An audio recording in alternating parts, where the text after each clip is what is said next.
नमस्ते साथी सब, देखू आई हम फिर से लेके आ गेल छी नया रेसिपी। आई हम बनाबी छी केला के कोफ्ता। केला के दोनों साइड काट के आई के दो पीस टुकड़ा बना के हम आई के पानी में ध के उसन देली, मतलब हल्का बॉयल कली। बॉयल कर ली, तब बॉयल करके निकाल ली।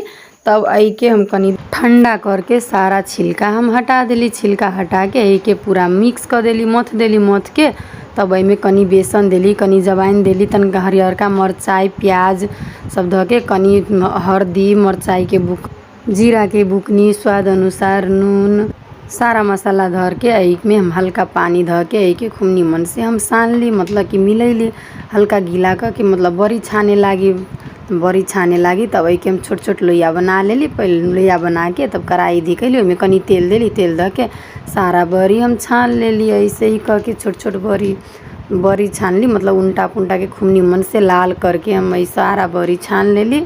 छान के निकाल ली। तब हम ग्रेवी के तैयारी कर ली, मतलब कि तनी तेल देली। खारा मसाला में लौंग इलायची दालचीनी पत्रक जीरा मरचाई के फोरन दे के प्याज ध के हम छौंकली।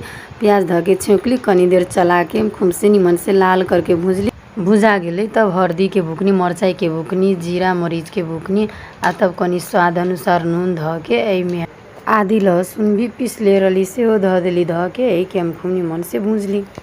कनी देर खूब निमन से चला के मसाला के पकैली। मसाला जब पाक गेलै तब देखू एमे से तेल छूटे लगले, केते मस्त भे गेलै। देखू मसाला भुजा गेलै, तेल छूटे लगले। त एमे पानी हम ध देली। पानी ध के सारा हल्का खदके लगले तो सारा बड़ी हम एमे डुबा देली। डुबा के कनी देर चला के बड़ी ध के कनी देर खदकैली। खदक गेलै तब तनी देर के बाद देखू हमर कोफ्ता, केला के कोफ्ता। एमे तनी गरम मसाला मीट मसाला के पुड़िया ध देली, कनी धनिया पत्ता ध देली। धैला के बाद में देखू आई के हमर रेसिपी केहन लागल। मन पड़ल हो तो लाइक कमेंट सब्सक्राइब कर देम, ज़्यादा से ज़्यादा शेयर कर देम।